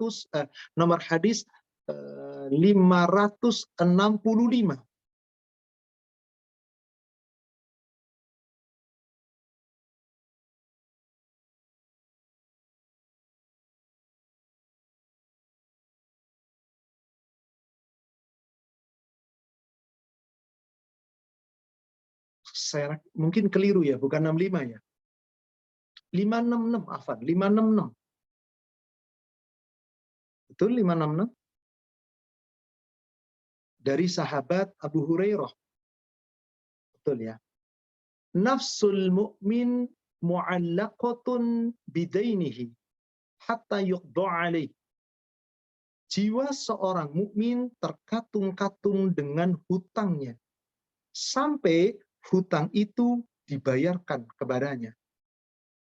Jadi kasihan orang yang hutang nggak kita tagih. Kecuali tadi sudah ditagih bolak-balik, kemudian lebih nyolot dia, lebih kasar dia, lebih berani dia. Maka saat itu katakan saja, mohon maaf. Kalau memang Anda tidak mau membayar hutang, ya sudah, terserah Anda. Tapi jangan, ntar gue tagih ke akhirat. Janganlah suka seperti itu. Mending kita ngomong, silahkan Anda tidak membayar hutang kepada saya, semoga Allah akan membalas dengan kebaikan yang lebih banyak untuk saya. Silahkan Anda tidak membayar kepada saya. Sudah, jangan embel-embel, ntar gue tagih lo di akhirat. Jangan. Nggak usah. Karena orang yang nggak usah ditagih di akhirat, pasti bangkrut orang itu. Pernah mengambil harta orang, tapi nggak dikembalikan, bangkrut. Di hadis Sahih Muslim 2211, Rasul pernah bertanya kepada sahabat, apakah itu bangkrut? Ma huwal muflis? Al-muflis fina la dirhama ma la mata'. Orang yang bangkrut di antara kami, ya Rasulullah, menurut kami adalah orang yang nggak punya harta, orang yang nggak punya kekayaan, nggak punya dinar, nggak punya dirham. Tuh kata sahabat. Kata Anda, al-muflis min ummati adalah orang-orang muflis dari umatku adalah nanti ya'ti yaumil qiyamah bis-shalah waz-zakah was-siyam. Dia datang kepada Allah membawa pahala, pahala salat, pahala zakat, pahala puasa. Tetapi apa? Faqad satama hada, faqad qatala hada, faqad daraba hada, faqad akala mala hada. Dia pernah mengambil harta orang, dia mencuri harta orang, dia pernah memukul orang, dia pernah menghina orang, dan seterusnya. Maka apa yang terjadi kalau sudah seperti itu? Kata Rasulullah, nanti pada hari kiamat, seluruh amal-amal baiknya diberikan kepada orang yang dizolimi di dunia. Apabila amal baiknya sudah habis, dosa orang yang dizolimi akan diambil dan ditimpakan kepada orang yang berbuat zalim. Bukankah orang nggak bayar hutang zalim? Jadi saudaraku seiman, tolonglah kata-kata, ntar gue tagih di akhirat, nggak perlulah, nggak ada gunanya. Demi Allah nggak ada gunanya. Sudah, tanpa ucapan itu insya Allah kita akan mendapatkan kebaikan, udah pasti kok. Kalau Anda biarin, ntar biar gue tagih, berarti Anda belum ikhlas. Anda dongkol. Berarti Anda belum ikhlas. Sudahlah ikhlas. Kenapa? Karena siapa yang ikhlas memberikan, meskipun orang itu sesungguhnya mampu, tapi kita ikhlas, insya Allah, Allah akan membayar dengan balasan yang berlipat ganda, sesuai dengan janji Allah di surat Al-Baqarah 280. Wa in kana dzu usratin fanadhiratun ila maisarah.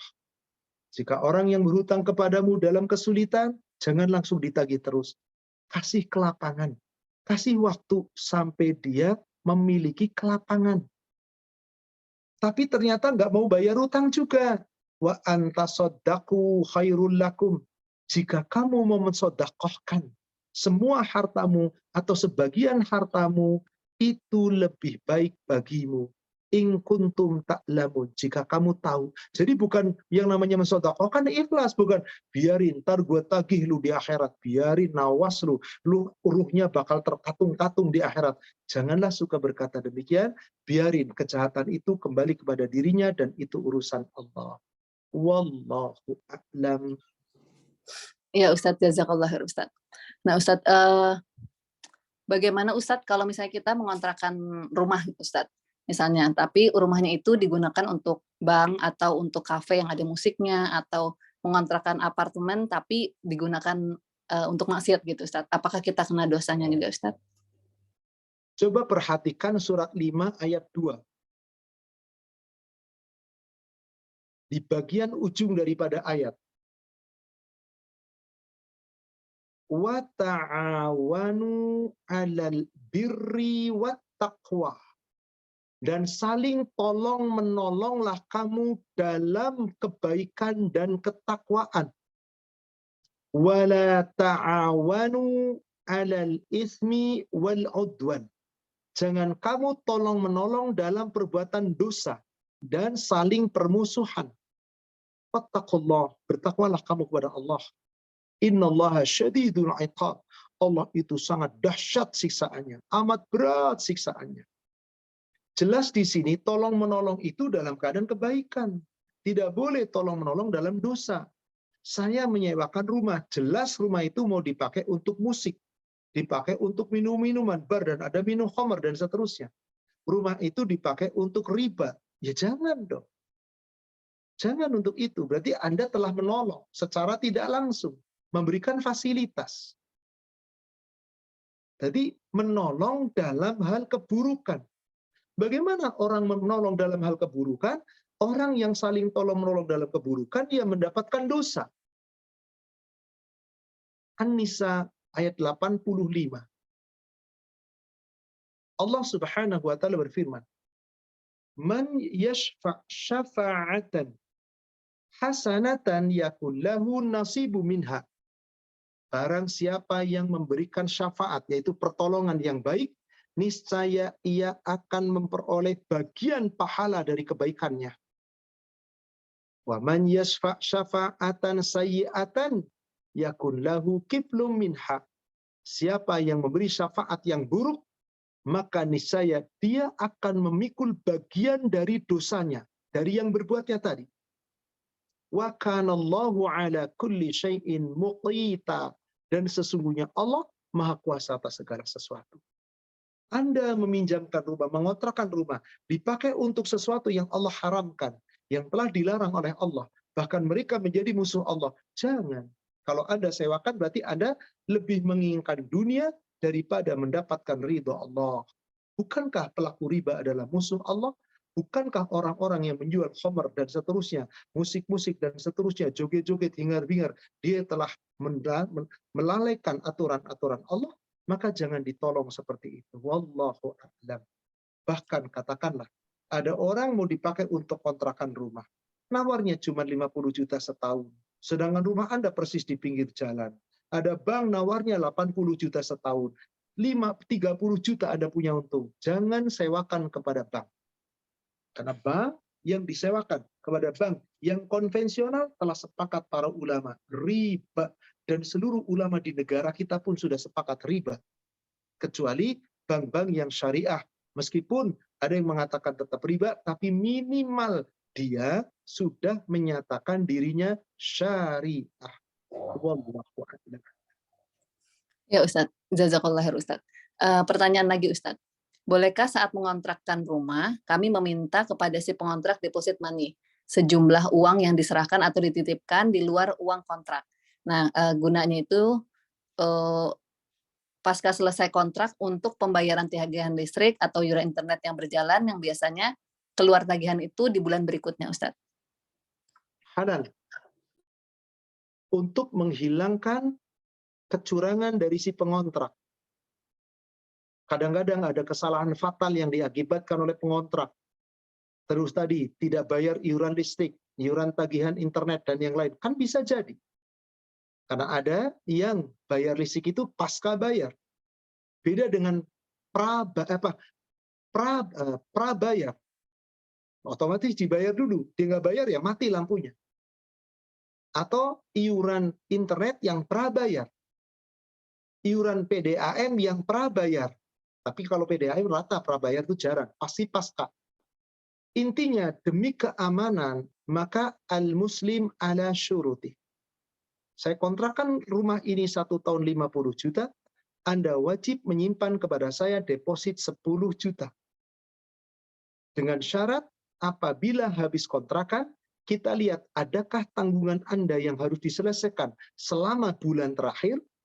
Kalau tidak ada, balik lagi 10 juta. Kalau ada, maka akan dipotong sesuai dengan tanggungan yang telah Anda pakai yang belum Anda bayar. Karena banyak orang-orang mengontrak rumah, kalau tidak ada deposit seperti itu, yang ngontrak nakal, kabur. Listrik belum dibayar, numpuk, kemudian apa, dan seterusnya, dan seterusnya. Bahkan pernah terjadi, kontrakan masih 3 bulan lagi, dia mungkin sudah tidak menempati rumah itu, tapi ada tagihan-tagihan seterusnya, dan dia nggak bayar. Akhirnya apa? Menumpuk. Harusnya dia ngomong, maaf, saya sudah tidak pakai lagi meskipun tinggal 3 bulan, saya keluar. Ngomong, sehingga tidak ada apa-apa tagihan dan seterusnya. Maka jika syaratnya seperti tadi, demi untuk keselamatan dan menjaga kepercayaan bersama, halal. Dan itu namanya jaminan. Rohen, gade, sama. Gade ketika dia menyewa rumah, gadeannya adalah 10 juta. Untuk apa gade ini? Menyelesaikan segala tagihan dan tanggung jawab si pengontrak selama mengontrak. Agar saat keluar dari kontrakan, dia tidak bisa lari, kecuali harus selesai seluruh urusan. Demikian, wallahu a'lam. Iya Ustadz, Ustadz menyambung yang pertanyaan yang tadi itu Ustadz, yang mengenai kita mengontrakkan rumah ya Ustadz. Nah itu kan kalau misalnya kita mengontrakkan ke bank atau ke kafe gitu kan, kita tahu ya Ustadz mereka akan bikin apa setelah dikontrak itu. Nah kalau kita misalnya mengontrakkan rumah untuk orang tinggal Ustadz, nah kemudian dia berlaku maksiat di situ, nah kita nggak tahu sebelumnya nih Ustadz gitu loh. Berarti kita nggak terkena dosanya kan ya Ustadz ya? Andai selama ini kita tidak tahu, nggak ada masalah. Seperti tadi, bab tentang syarikat. 2 orang bersyarikat, 1 khianat. Andai kita tidak tahu dia khianat, nggak ada masalah. Tapi kalau tahu, katakan. Andai kata betul-betul tidak tahu, dipakai untuk maksiat, maka dalam hal seperti itu tidak masalah. Tetapi tentu supaya tidak terjadi disyaratkan. Coba bapak-bapak, ibu-ibu nginep di villa, di Bandung, di Puncak, dimanapun. Pasti si pemilik villa sudah memberikan syarat, apalagi kalau di Bandung, lihat Airbnb. Itu setiap itu pasti ada syarat di situ. Dibacakan syarat-syarat itu. Tidak boleh di dalam itu dipakai untuk minuman khamr, tidak boleh dipakai untuk kemaksiatan, tidak boleh dipakai untuk orang yang berkeluarga terus di sini dan seterusnya. Syaratnya itu ada, maka apabila syarat sudah disampaikan tanpa sepengetahuan si pemilik, kemudian ternyata yang mengontrak khianat, urusannya dia. Maka alangkah baiknya diberikan syarat. Kalau sudah disyaratkan, ternyata khianat bukan dosa kita. Tapi kalau kita nggak mensyaratkan dan udah tahu kira-kira orang ini kebanyakan maksiat ini, orang yang tidak benar ini. Kita ini segara-gara punya untung yang besar, lalu dibiarkan. Bahkan setelah diselidiki memang ada maksiat, dibiarkan gara-gara ngasih bayaran gede. Wah, ini musibah yang seperti ini. Tentu saja tidak boleh. Wallahu a'lam. Ya Ustadz, jazakallah khair Ustadz. Pertanyaannya lagi Ustadz, kalau pinjam uang koperasi kantor, misalnya 50 juta untuk urusan sekolah anak dan bayarnya cicil tiap bulan potong gaji. dengan perjanjian ada tambahan sekian persen untuk biaya operasional koperasi. Nah, bagaimana hukumnya, Ustaz? Apapun, nggak ada biaya operasional. Operasional itu apa? Tambahan kan? Keuntungan kan? Ya koperasi kalau gitu nggak ada untung dong. Ya nggak usah bikin koperasi. Yang namanya memberikan pinjaman itu tidak lain bukan ikhlas. Pinjaman itu sodakoh. Sodakoh itu nggak mesti nambah apapun. Karena seperti itulah aturan. Ustadz, kalau koperasi meminjamkan 50 juta, baliknya 50 juta. Untungnya apa? Memang nggak nyari untung. Namanya koperasi itu sosial, pasti untuk kebaikan. Tidak boleh kemudian dikatakan itu kecuali sekedar kemudahan. Ayo ikut anggota koperasi yuk. Yang menjadi anggota koperasi itu yang dikasih kemudahan. Itu yang dikasih kemudahan. Siapa yang meminjam, maka dia akan, kalau dia pinjamannya selama ini lancar, maka dia dapat prioritas. Nggak masalah. Kemudian tanpa diminta dari awal, si peminjam memberikan, nih ada tambahan, halal, nggak ada masalah. Tapi kalau kemudian dikatakan administrasi, berarti kan tetap kelebihan. Jangan, mau minjem di bank, mau minjem di kepegadaian, mau minjem di koperasi, mau minjem di saudara, selama ada kelebihan, mau dinamakan apapun, dan disyaratkan di depan, itu namanya riba. Mendingan kita nggak usah minjem deh. Ingat tadi hadis Rasulullah, orang kalau sudah minjem itu subhanallah, biasanya kalau dia, kan sudah disampaikan tadi kan, hadis nomor 546, doanya Rasul, Allahumma inni a'udzubika min adzabi jahannam, wa min adzabil qabr, wa min fitnatil mahya wal mamat, wa min a'udzubika minal ma'tam wal maghrib. Ya Allah, aku mohon kepadamu dari perlilitnya hutang dan tidak mampu membayar hutang. Ya Rasulullah, Anda tiap sholat baca doa itu, berapa sih utang Anda? Rasul nggak punya utang. Tapi berapa utang Anda? Tadi ingat, mau beli pakaian sama orang Yahudi, ngutang 2 lembar, Rasul nggak punya duit, nggak dikasih. Rasul pernah ngutang, tapi untuk peperangan. Dan itu bukan tanggung jawab Rasul, tanggung jawab ada milik bersama. Rasul sebelum wafat pernah punya utang. Apa utangnya? Sebuah 4 sok gandum. Yang itu dibagi-bagikan kepada istrinya. Kemudian beberapa hari kemudian beliau wafat. Tapi beliau memberikan gadai. Gadainya apa? Baju besi. Yang sebelum wafat beliau berpesan kepada Ali, ya Ali, apabila aku telah meninggal, baju besiku kepada seorang Yahudi aku gadaikan dengan 4 sok gandum. Tolong tebus baju besi itu. Akhirnya setelah Rasul wafat ditebus oleh Ali bin Abi Thalib. Jadi Rasul itu utang tapi punya jaminan. Nggak ada Rasulullah berhutang tanpa jaminan. Jadi alangkah baiknya jangan utang. Untuk apa utang? Yang akan menjadi beban. Kecuali Anda mampu, silahkan. Wallahu a'lam. Demikian. Ya Ustadz, jazakallah khair Ustadz. Pertanyaannya lagi Ustadz, bolehkah apabila Satu pertanyaan lagi, sudah mendekati waktu zuhur. Iya baik Ustadz. Ustadz, bolehkah apabila kita mengontrakkan rumah dengan harga berbeda, misalnya 3 bulan 6 juta, 6 bulan 11 juta. Nah kalau kita 1 tahun 20 juta, jadi beda-beda tuh Ustadz. Bagaimana Ustadz? Saya mau ngontrakkan rumah, jika Bapak mau ngontrak 1 tahun 20 juta. Jadi jika ngontraknya cuma 6 bulan, maka 11 juta. Jika ngontraknya cuma 3 bulan, maka 6 juta. Halal rumah milik saya. Saya kontrak selama 1 tahun, aman saya selama 1 tahun, maka saya turunkan sedikit. Diskon namanya. Kalau cuma setengah tahun, saya setengah tahun ke depan belum tahu. Maka saya sedikit naikkan tadi. Nggak masalah. Asal wajar. Dan disepakati. Mengontrakkan rumah, mengontrakkan toko, mengontrakkan barang, atau menyewakan mobil, itu terserah saya. Nih saya sewakan mobil Anda selama 1 bulan. Selama 1 bulan saya sewakan 10 juta. Kalau Anda maunya sepekan, maka saya sewakan kepada Anda 3 juta. Kalau Anda mau harian, maka setiap hari Anda harus bayar ke saya 4 juta. Misal, nggak ada masalah. 4 juta apa? 400.000. Misal, nggak ada masalah. Biasanya makin panjang durasinya, maka makin murah, ada diskon. Makin pendek durasinya, itu maka makin mahal. Seperti itu dalam Islam halal. Sepanjang yang mengontrakkan tidak berlaku curang, yang dikontrakkan juga tidak akan berlaku curang, dan kedua-duanya amanah. Halal. Insya Allah. Wallahu a'lam. Demikian sahabat Ar-Rayyan yang semoga dirahmati Allah. Bapak Ibu yang mengikuti kajian pada siang hari ini, semoga apa yang kita uraikan insya Allah membawa manfaat dan hikmah. Yang benar dari Allah yang disampaikan melalui Rasul. Yang salah saya yang menyampaikan yang penuh kekurangan. Kita manusia yang penuh kekhilafan. Semoga Allah mengampuni kesalahan dan dosa-dosa kita. Mari kita sama-sama akhiri dengan kafaratul majlis. Subhanaka Allahumma wa bihamdika asyhadu an la ilaha illa anta astaghfiruka wa atubu ilaik.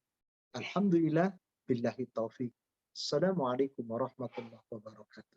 Waalaikumsalam warahmatullahi wabarakatuh. Ustadz, barakallahu fikum Ustadz, wa jazakallahu khairan untuk semua pencerahannya. Insya Allah ilmunya sangat bermanfaat untuk kami. Insya Allah kita bulan depan bertemu lagi Ustadz untuk pembahasan bab berikutnya. Baik. Saya mohon pamit Umu dan para jamaah. Barakallahu fikum, jazakumullahu khairan.